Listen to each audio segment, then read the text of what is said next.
Assalamualaikum guys, welcome to the life of Pim with me, Pim. Alright, hari ni kita nak borak tentang seorang mangaka ni yang boleh katakan agak famous juga kat dalam Malaysia.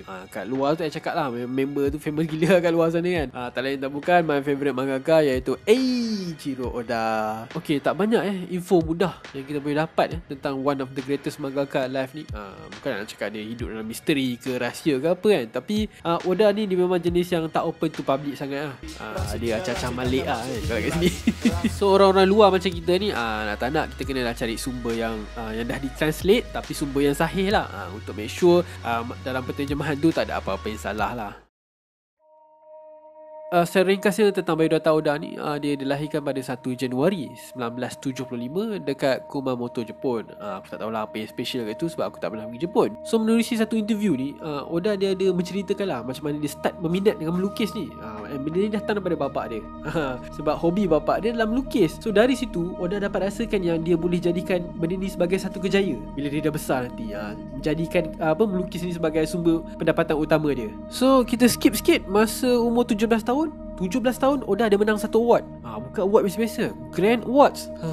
Ini adalah satu semi-annual awards yang top daripada publisher yang top dekat Jepun tu.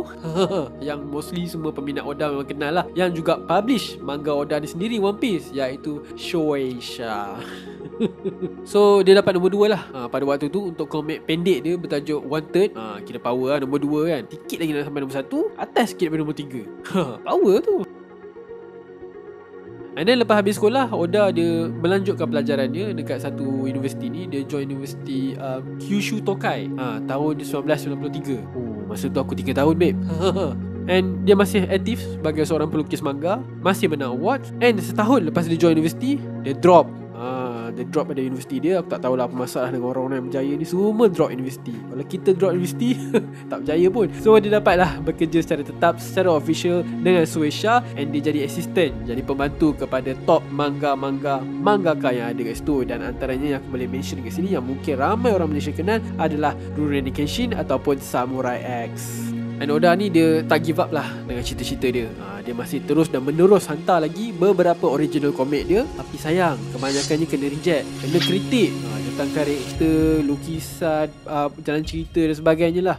Sampai satu masa ni, kita fast forward sikit, akhirnya komik dia yang bertajuk Monster, one shot komik pendek, berjaya masuk dalam Shonen Jump, publish kat situ. And dengan bermacam pelajaran, pengalaman yang orang dapat selama dia jadi assistant, dengan segala dugaan, cabaran, Oda cakap dia hampir give up untuk jadi mangaka. Tapi dengan segala support, dia teruskan juga, dia kuatkan. Masa tu dia dengan editor dia Kojima, macam-macam back to back discussion. Terbitlah akhirnya satu one shot komik ni yang bertajuk Romance Dawn.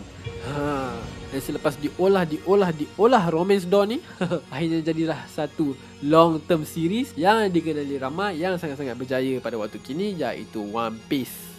Diterbitkan pada tahun 1997. Masa ni aku baru umur 7 tahun.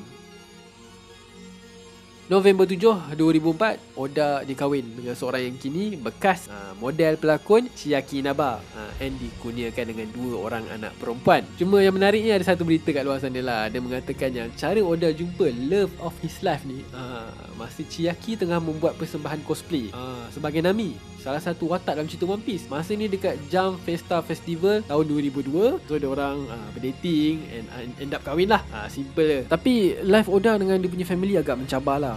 Menurut satu sumber interview tahun 2010 yang aku baca, Oda kat situ dia cerita yang dia hanya tidur 3 jam sehari disebabkan jadual kerja dia yang memang super duper padat. And dia cakap dia hanya balik rumah pada musim perayaan. Aku tak sure lah ada berapa banyak musim perayaan kat Jepun. Macam Malaysia ni memang banyak lah kan. Lain daripada tu, memang family dia yang akan datang ke studio dia, bermalam kat situ dalam sekali seminggu macam tu lah. Busy babe, tak ada live.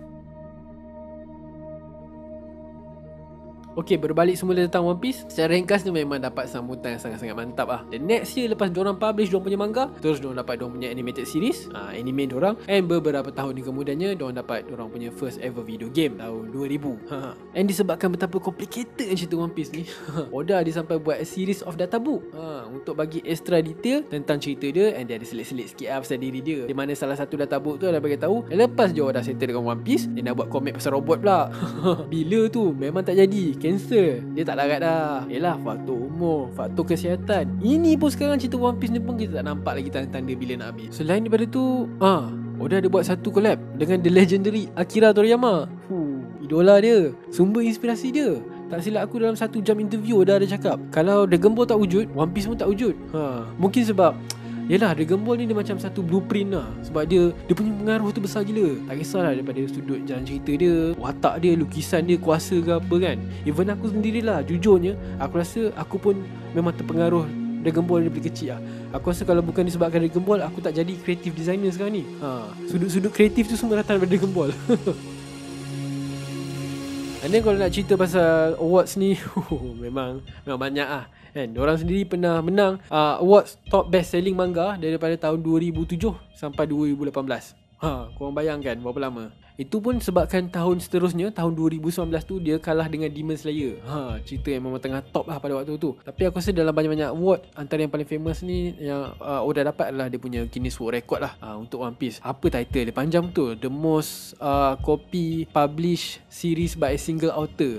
Aku tak ingat lah panjang tu. Yang aku tahu tahun 2015. And then tak silap aku, menurut satu website yang bernama Nippon ni, diorang dapat estimate, diorang dapat anggaran yang franchise One Piece ni dah berjaya generate almost 21 billion, 21 billion menerusi diorang punya manga, anime, movie, game, toys, merchandise dan sebagainya lah.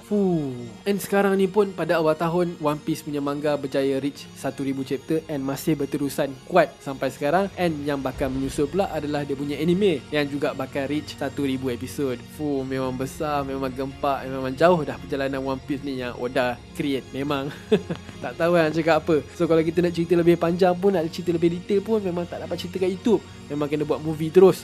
Panjang gila. So that's it guys. Itu sajalah yang aku boleh share dengan korang buat masa ni tentang Oda. So I hope you guys enjoy. And macam biasa, sekiranya korang berminat dengan channel ni, tekan button subscribe dan tekan bell notification, tidak miss mana-mana video yang akan datang. Alright, so that's it guys. I hope you guys enjoy. Jaga diri, okay, take care, and I see you guys on the next video. Alright, Assalamualaikum.